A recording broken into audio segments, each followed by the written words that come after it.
Welcome to the kingdom. I'm Chris, and this is Good Enough Gaming.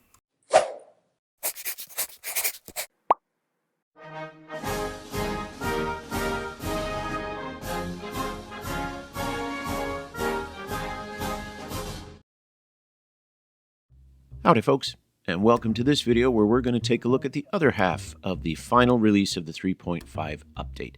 Last video we looked at the Grimdark Future, army special rules, and all that good stuff, so today we'll take a look at Age of Fantasy. Now, I know there's going to be some overlap. For example, the Havoc rules in both games are the same thing, but since some people might not play Grimdark Future and therefore might not watch that video, I'm not just going to bypass it and expect them to go back and watch it. So we'll cover everything as if this is the one video that I'm making on the review. Okay, so with that out of the way, let's jump in and take a look at what the new army-wide special rules are for everything in Age of Fantasy. So let's dive in, starting from top to bottom. First up, we got the Beastmen. Now, the Beastmen, I have been toying with the idea of starting a Beastmen army. Then again, if I look at any army book long enough, I toy with the idea of starting all of them, so take that with a grain of salt. Anyways, Bestial. When attacking, targets must re-roll defense rolls of 6 when taking hits. So yeah, for an army that's very, from what I understand, they're very melee intensive. So this one's kind of good. It gives them that idea of ferocity, that their attacks are so strong that even basic armor and shielding can't hold up. So you roll a 6, you got to re-roll it. There's a chance you're probably going to fail. All right, pretty solid. We saw that in Grimdark Future as well. Chivalrous Kingdoms. Veil Formation. So, range. I believe this is what it was before, and I thought it was kind of a But apparently there are some others who think this is a fantastic idea. I do think there is a definite place with it if you play a cavalry-heavy army. Now, when I started collecting my Chivalrous Kingdoms army, I was buying a bunch of leftover Game of Thrones models, and so it was all infantry. But I can definitely see if you play this army and you go cavalry heavy, because if we scroll down here, take a look at this. You have Errant Knights, Pledge Knights, Veil Knights, Quest Knights, Grail Knights, Pegasus Knights. That's a lot of knights, and all of them do really well on the charge. And now, thanks to Veil Formation, they get +4 to that charge. So you're looking at, on top of it, many of these horses, they're fast as well. So we've got if I'm doing my math right here, you've got a 16-inch charge plus another 4 20-inch charge. You could almost start the game and charge directly across all of No Man's Land in the first activation. So this one, now that, thinking about it, hearing some other people talking about it, if you play cavalry heavy, this is pretty good. If you play infantry heavy, it's not going to help you as much. You'll get to objectives a bit faster. I'm still not too happy about the fact that many of these human armies, the Human Empire, Chivalrous Kingdoms, don't have anybody that hits on a 3, not even their heroes. A high champion still hits on a 4, defends on a 4, and that just doesn't seem very champion-ish. But anyways, so +2 range when shooting does make their longbowmen pretty awesome, because the longbowmen, as you can see here, they're almost a standard take. So 30-inch bow is now a 32-inch bow. So they're basically artillery. Defense is going to get you. I'm sorry, not defense. Their quality is going to sting you a little bit. But okay, I spent enough time on these guys. Let's move on. Moving on, we've got the Dark Elves. And I'm guessing they're going to be hit and run just like the Dark Elves in, harassing. Same rule.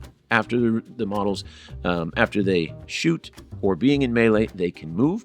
The shooting one, it's nice. You can fire and then duck behind cover as long as the cover's close. But as I mentioned in the previous video, this is an intense rule for melee, because after you've fought once and you didn't destroy them, so you have to back up that 1 inch, this allows you to jump back far enough that you can heavy charge next time they go in. So it'll kind of force your opponent to realize, okay, if they activate before I do, they're going to heavy charge, and then it might force your opponent to activate a unit just to get it out of the way. So I think it's good. It's not as universal, like you're not going to be using it constantly, not like self-repair or sturdy or something where you're going to be benefiting from that rule almost every time you activate, but it definitely has some really good applications. Deep Sea Elves. Now, I think I played someone at my local store who plays a lot of Deep Sea Elves, and I believe it's the same, Wave Step, where they get the 3-inch blink Not just 3-inch extra movement. That's what the Dark Elves get.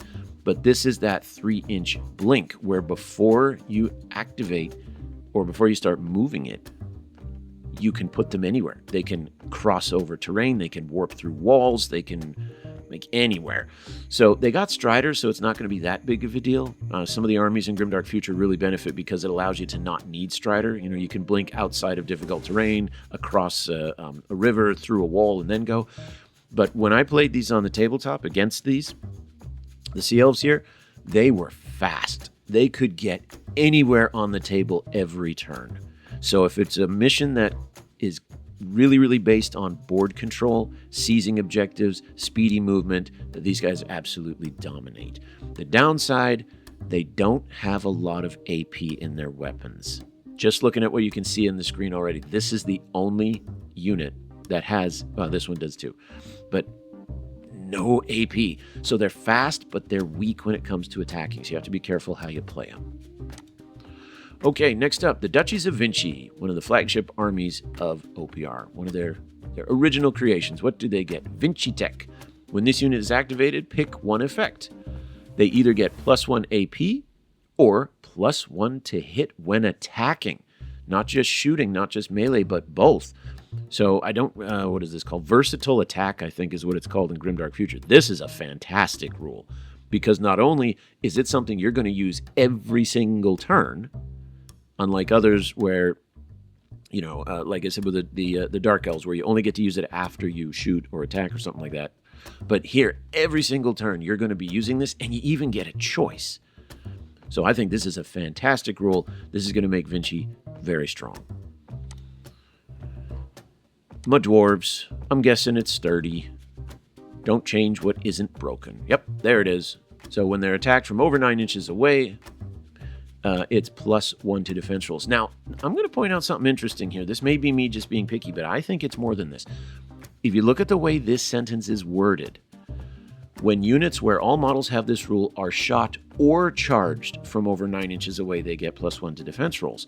If we go back to Grimdark Future, I think it says something different. So indulge me for a moment, folks. Let's go to the Dwarf Guilds. From Grimdark Future, their sturdy rule.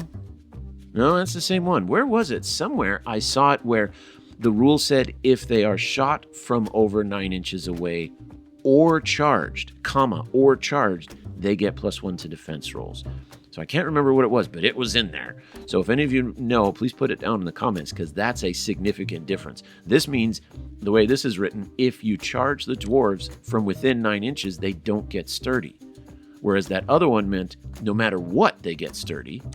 And if you shoot them from over 9 inches away, they also get sturdy. It was a fairly significant difference in wording. But in this case, the dwarves get, if you do any kind of attacking that begins 9 inches away, they get +1 to defense, which makes them really, really hardy. All right, Eternal Wardens. What do they have? They have Warden, don't you know? Where units where all models have this or shot or charged from over 9 inches away and take hits, those hits count as having AP -1. Okay, so it's the same rule as the Custodian brothers had, which is going to make these guys very strong because, as you can see, defense 4, 4, 4, 3, 3, 4, 2 for the destroyers. So yeah, this makes these guys very tough. And that's a rule you're going to be using pretty much every turn. Maybe beyond the first where there's some maneuvering, but that's a rule you're going to use all the time. All right, next up, Ghostly Undead. Now let's see if my beef with Undead is going to continue here. What do we got here? Ethereal. At least I'm pretty sure. Oh no, Empyrean Spirit. Sorry, my bad. When units where all models have this rule are shot or charged from over 9 inches away, enemy units get -1 to hit. Okay, that's a unique one. So we just saw -1 AP. We saw with the dwarves +1 defense, but this one -1 to hit. So it's basically stealth, but with a different name. So that goes back to this question of OPR said they wanted to streamline rules, but here's an example of where they unfortunately haven't done that. I like this because what seems better for a ghost army than the fact that they're hard to hit, especially from a distance. So very, very fluffy, also very, very useful because, as you'll notice, the defense on the Ghostly Undead sucks. The best you're ever going to get is a 5. 5, 6, 5, 6, 5, 5, 6. I mean, they're ghosts. Compensate for that, they all get... Ethereal used to give them a 6-up. That's gone too. Wow. Let me just say that backwards. Wow. They get it here. Resistance.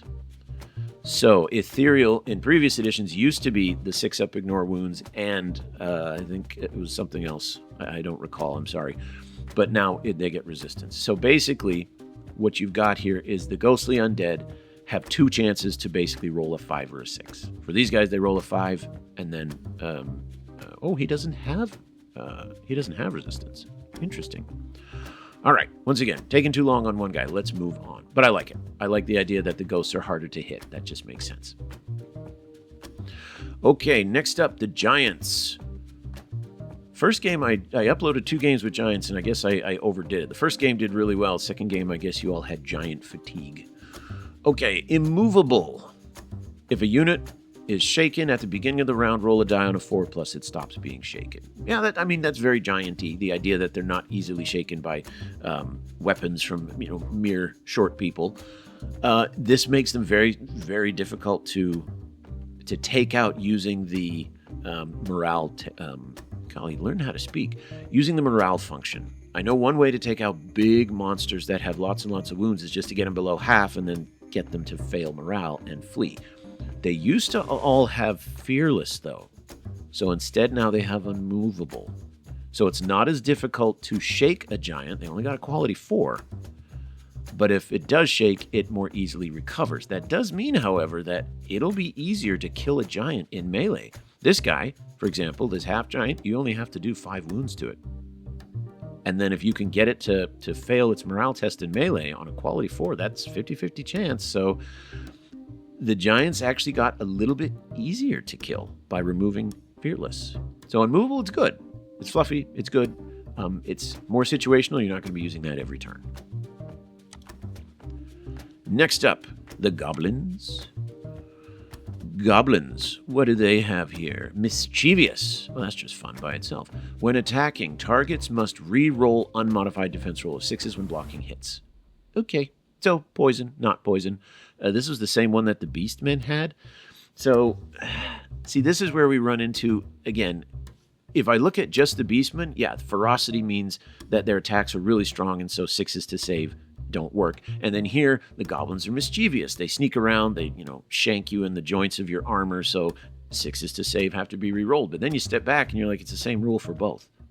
You're basically saying that these furious feral beastmen and these really cunning, mischievous goblins are both expressing that element of their army and their characteristics with the same rule.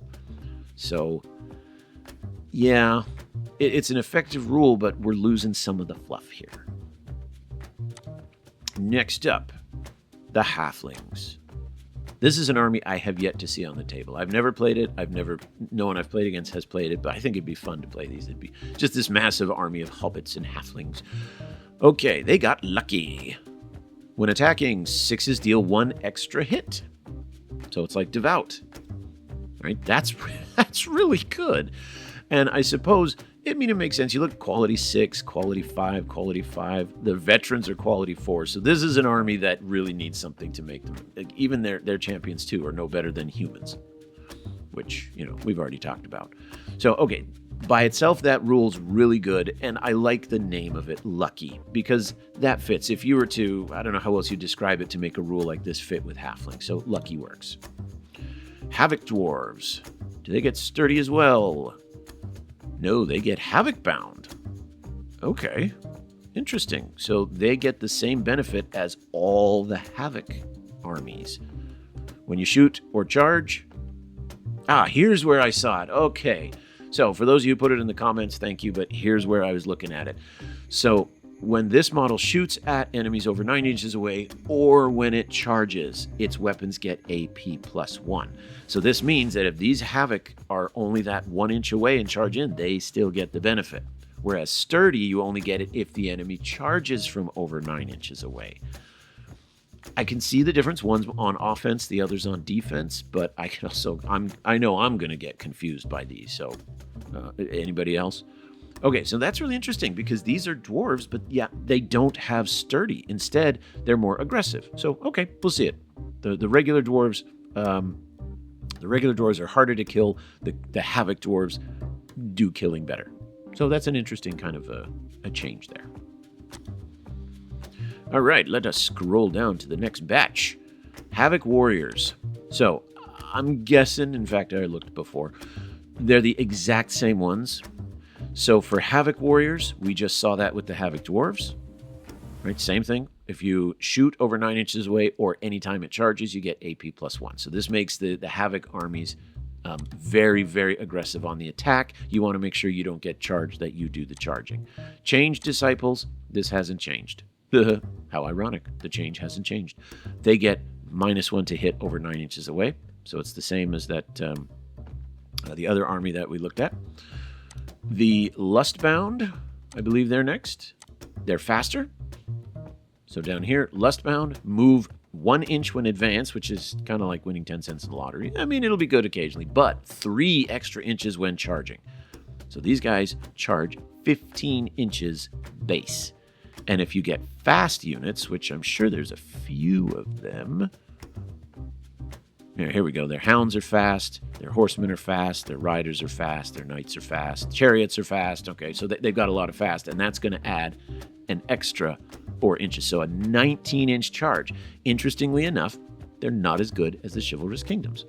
You have an army of Chivalrous Kingdoms versus an army of the Lustbound. The Chivalrous Kingdoms can stay that 1 inch away, but they could charge in on their turn.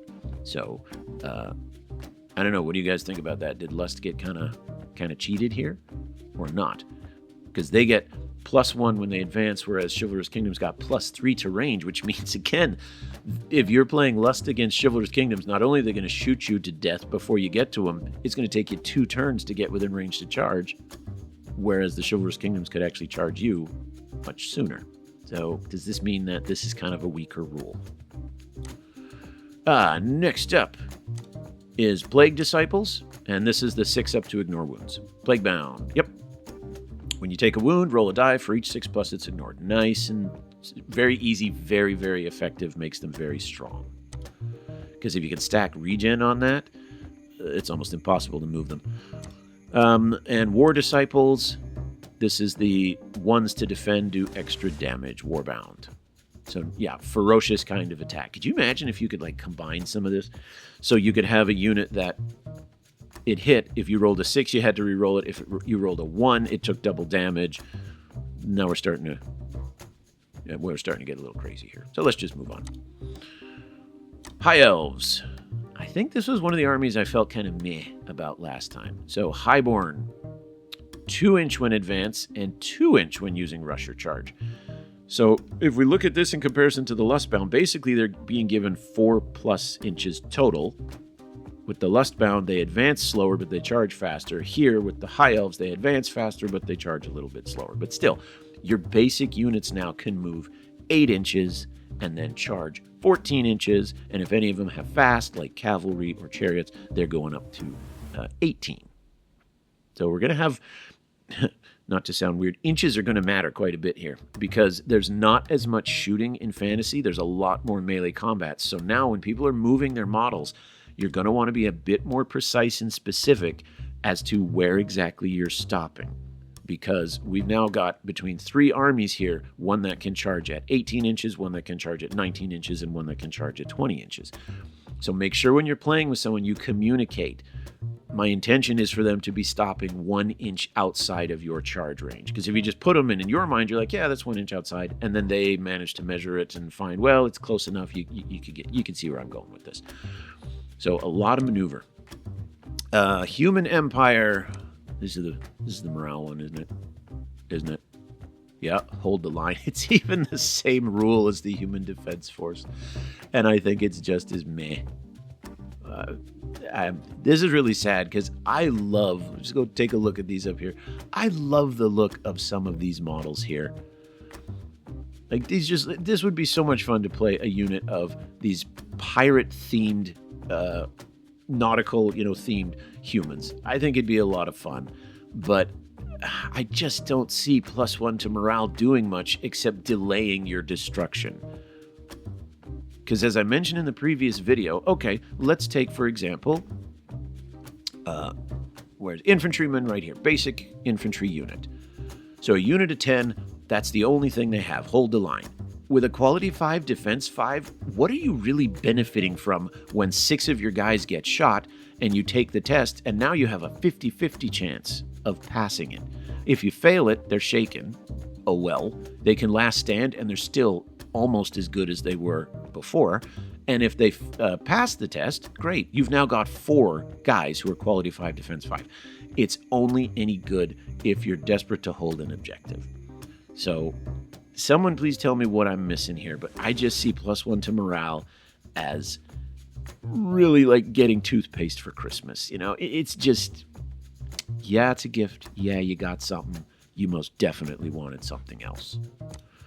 Okay, Kingdom of Angels. Now, this is one of those armies that was brought over from Mantic, because they have in their Kings of War, they have a Kingdom of Angels type army. And I haven't seen anyone play it or proxy it, but what do they get here? Angelic Blessing. When a unit where all models have this rule or takes wounds, oh, this is Aegis. So this is like the Nightborn. 6 up to ignore all wounds, and if it's a spell, 4+ to ignore it. So, I mean, this is obviously great. You look at the Plaguebound, they get 6+ to ignore wounds, period. These guys get 6+ to ignore wounds and a little benefit on top. So if the Plaguebound rule was good, this is clearly better. It's a nice, solid rule. Okay, Mummified Undead. So, what do we got? The Ghostly Undead are harder to hit.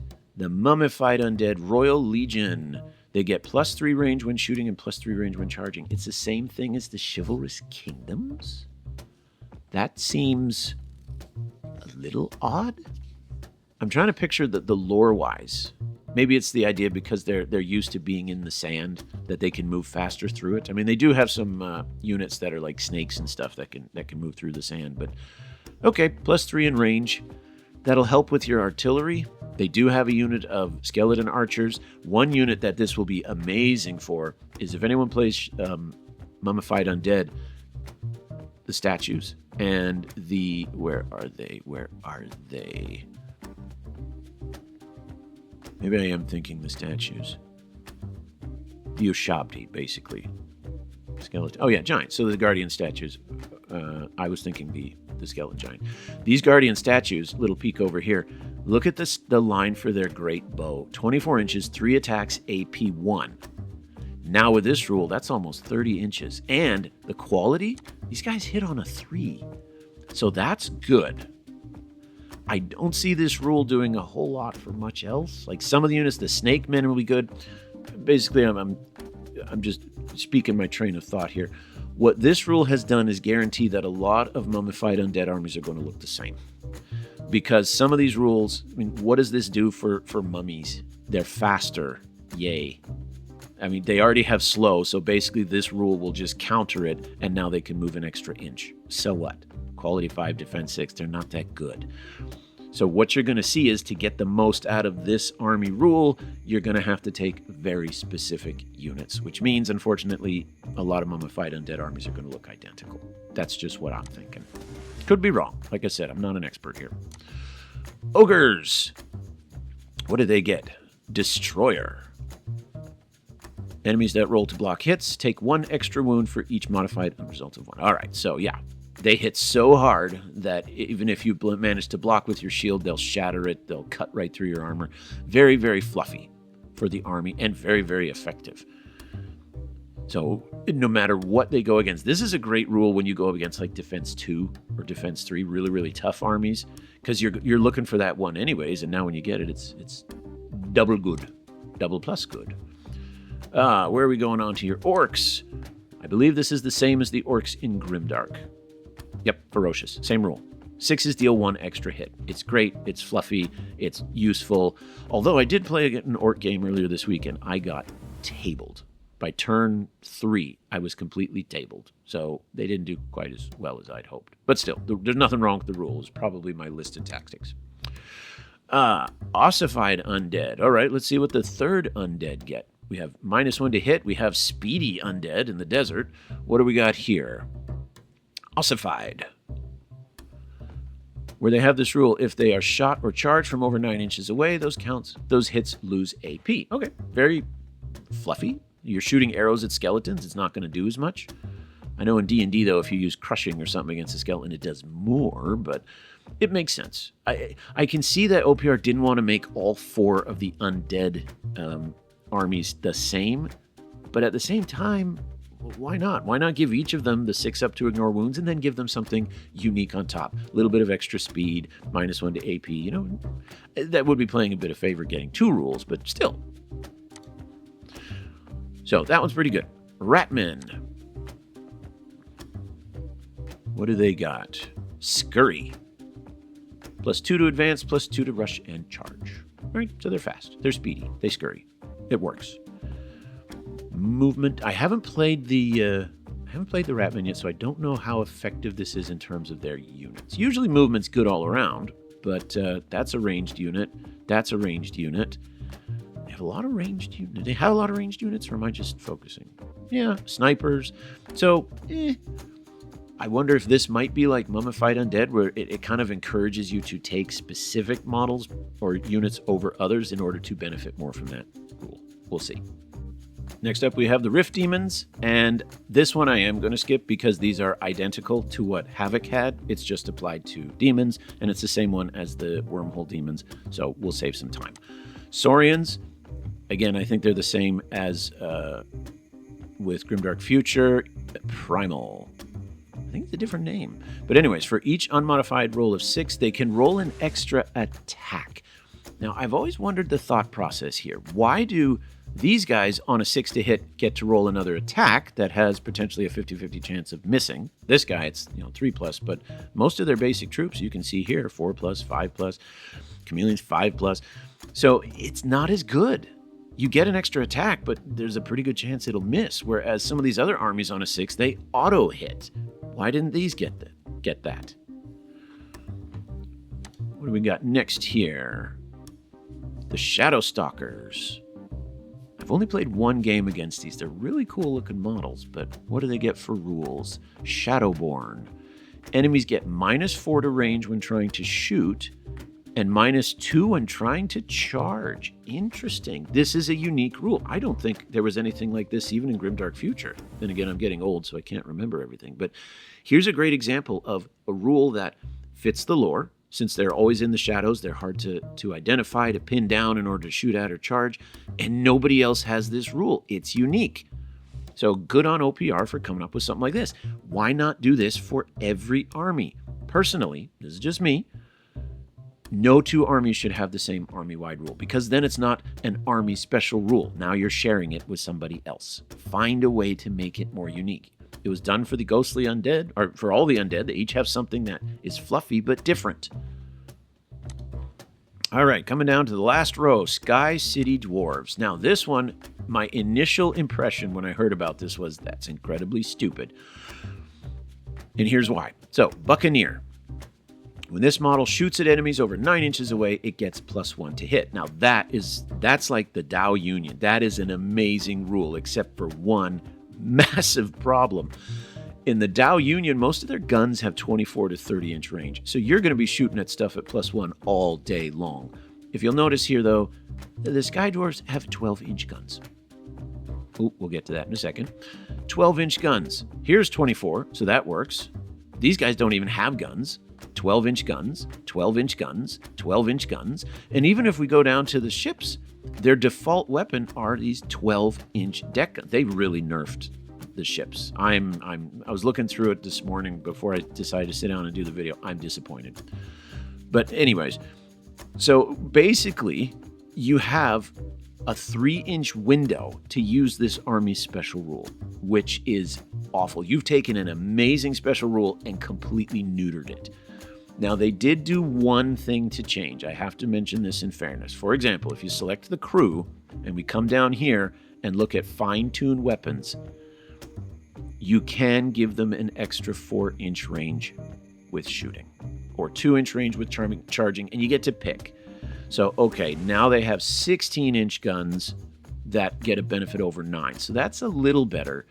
but it's not like the Tao where you can have troops with 30-inch range and they're getting +1 to hit over 9. You're talking at least 2 solid turns of them being able to shoot, whereas these guys, they got to get too close. And by the time they're close enough to use their ability, they're probably going to get charged anyways. So it's a good rule.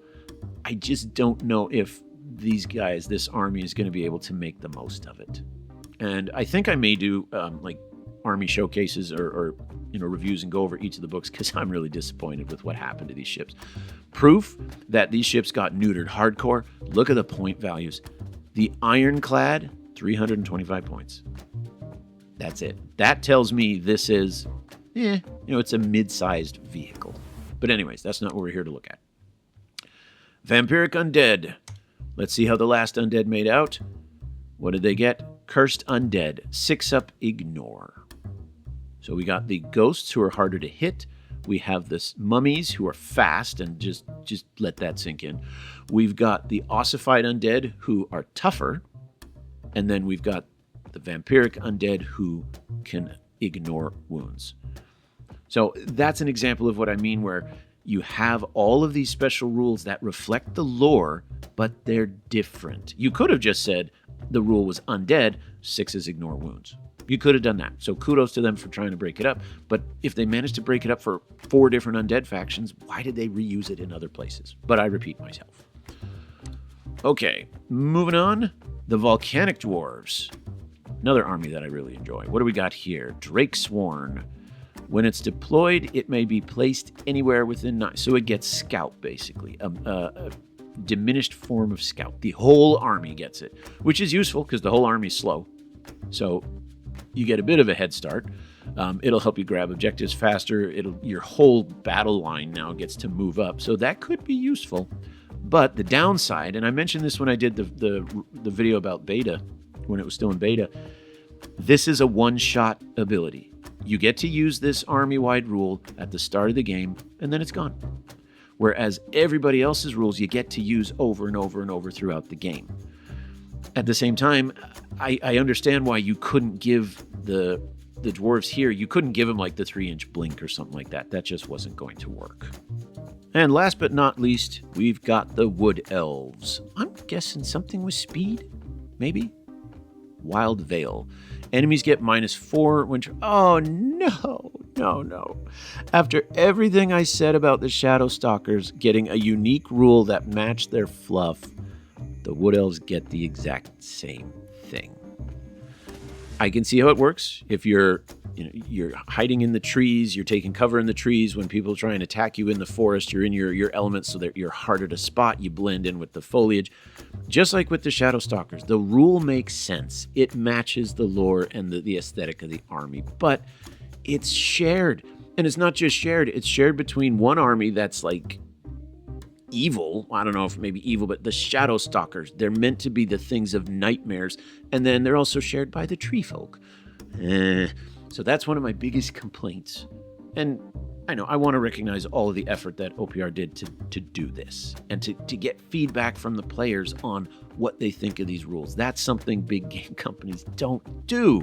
So I'm grateful that OPR did it, but what you don't have, let's go back here. So we've got a total of, 4 per row. 1, 2, 3, 4, 5, 6, 7. So 28 factions. And then if you want to count the fact that the Rift Demons have multiple, Havoc has multiple, you've got, 30 factions. But what you really only have are about 15 special rules that are shared.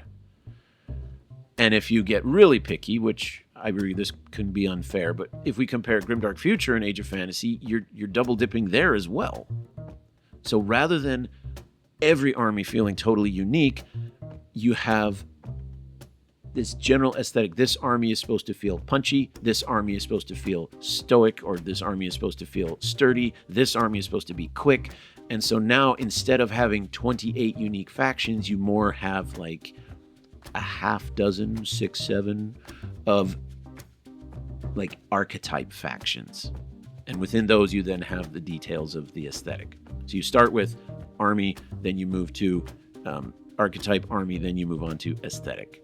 So if that makes any sense. Okay, so overall though, I'm happy about the changes. I like what they're doing. The game is getting a little more complex, but not ridiculous. Armies are starting to feel more specific. So while I did complain about a couple things here, on the whole, I am very glad that this happened, and I look forward to where OPR goes from here, onwards and upwards. So that does it for reviewing the new army-wide rules for 3.5. I think I will start to do a series of videos kind of diving into every faction, maybe look introductorily, is that a real word? Looking at the lore, looking at the basic rules, units, just kind of giving an overview, because it's always kind of fun to see what all is there. You guys know that when you sit down with the app, even if you don't have models for the army, you'll play around with different factions and see what it has to offer. So let's do that together. So until those start coming up, thanks for listening, and until I see you next time, keep your dice on the table.